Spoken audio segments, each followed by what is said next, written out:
On this channel, we love to run numbers for people. It's called Million Dollars Made Easy. You just put in the comment sections the numbers you want me to run, and I'll run them for you. What we do is look at the S&P 500 returns for the last 100 years and project forward what you might have in the future, and we'll come up with a wide range because it was a wide range in the last 100 years. So I got this request from a 24-year-old. He said he's 24, has 5K invested, and plans to max out his Roth IRA, which would be 7K for each of the next 2 years. Then plans to invest 1,000 a month from there on. So I'm just going to go ahead and include that 7K for 2 years. I'm going to put 19K in. I just like to have one amount to begin with. So we got 19K. It'll be 26 then, and we're going to run that at 1,000 a month. So that's what we do on this channel. We just run numbers. 1,000 a month. And he asked me, said he'd probably increase contributions, but also like to know where we'd sit in 35 to 40 years if we didn't increase it. So we're not going to even increase this 1,000 a month. We're just going to go ahead and run the numbers of 19,000 and 1,000 a month. And we're going to look for the 35 and 40-year column. The 35 years, you would have had put in 439,000. 40 year, would have put in 499,000. And in the last 100 years for a 35-year period, these are the numbers. The lowest one you're going to see in this column is right here in the red. The median for this column is 4 million. Those of you that watched this channel before, you know how this works. And the highest you're going to see is 10 million. These are the numbers for the 40-year. I also look at the buying power of these amounts with a 3% inflation rate. 35 years later, this would have the buying power of 1.2. This would have the buying power of 1.7, and so on. You get how that all works. So what I want to do is take 3.5 million and 5. I'm going to look at the worst case scenarios, folks. I always like to look at the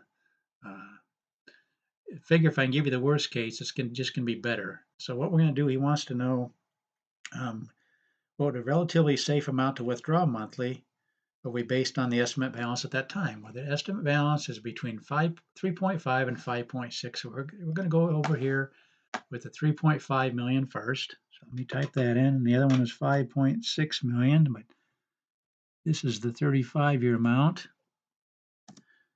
And we're going to always do the 70-30 because we've just run that so many times. I'm just comfortable with a 70-30 split because you don't want to leave it all in the S&P 500.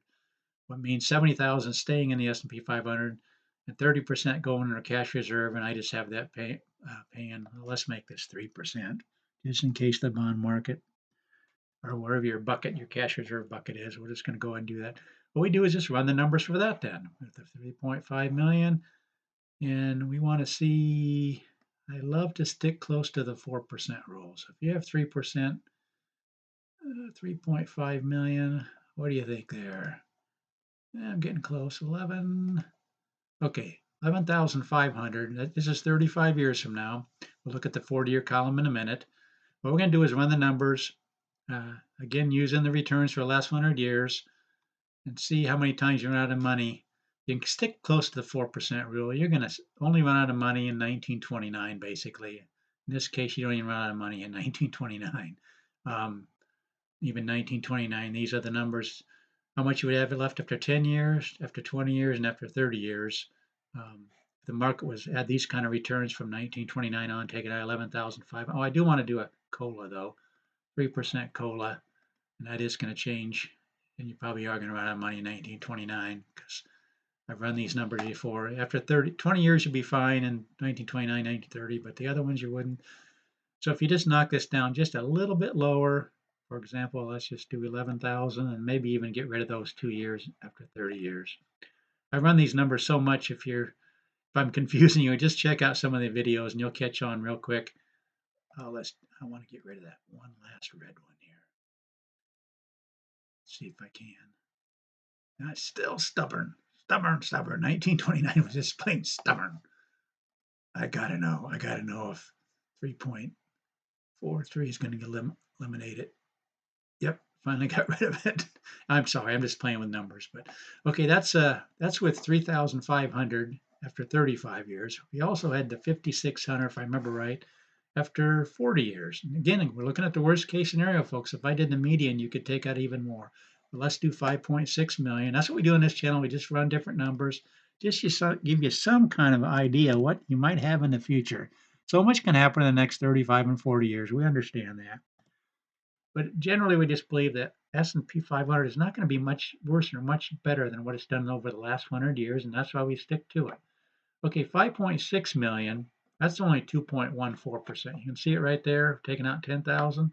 So let's go ahead and go to, how about 17,250? No, still not quite to 4%. I just love the 4% rule. It works over and over again. That's why I'm so against Dave Ramsey's 8% withdrawal rate, because that's when you start running into issues. Again, I don't ever want people to run out of money, so I just love to run it. Obviously, 5.6 million dollars. Again, remember that is the worst case scenario. Given this scenario that he gave me, starting with 19,000 and 1,000 a month, putting in 499,000. We went to the median to be right there, but again, you could take out more.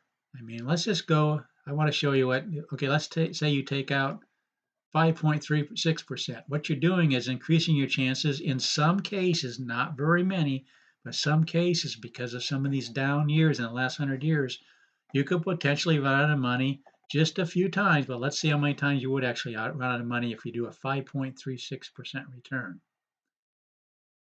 That's why most experts just stick with the 4% rule. I mean, it's not bad. 6 times in the last 100 years, 3 of them in 1928, 29, and 30. And also, I'm sure the other ones are the year 2000, which, since that's so recent, that is a little bit troubling. If you have 3 down years, they call that sequence of return risk. If you have 3 down years, you could potentially run out of money. See, in about 18 years, running out of money. And somebody will say, "What do you mean running out of money?" I'm just saying, if you planned on 25,000, again, this is ridiculous, but 25,000, you were taking this out, you kept doing that, you would run out of money. So the obvious answer is, well, you don't take out that much, and that is true. That's true. But I'm just running the numbers as he gave them to me. If this was just I'm kind of rambling on. This was a 3,500,000. Let's go back to that. That was a 35-year total. 3,500,000. And you take out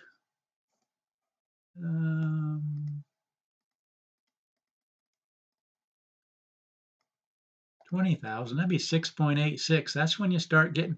See, you get up there 7-8%. That's when there's greater risk of running out of money, given the returns for the last 100 years. And of course, you wouldn't completely run out of money, because if you started getting really low, you'd cut back. You wouldn't need this kind of money a month. But I just wanted to show you the numbers. 18 out of the last 100 years, you'd run out of money in 20 years, and 25 out of the last 100 years, you run out of uh, money in 30 years. And again, would you ever really run out of money? No, you would cut back. But anyway, 6.86, that's just getting too high for my comfort level. 18% of the time running out of money, given the historical returns. But that's what we do on this channel. We run numbers for people, and I wanted to run numbers for this individual.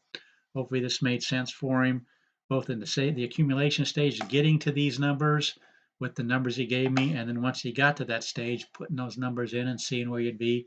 And again, taking into account inflation. We need to always look at that, this 3.53 million, and actually have the buying power of 1.254 35 years from now. That's what we do on this channel. We run all kinds of different scenarios. We like to take into account inflation.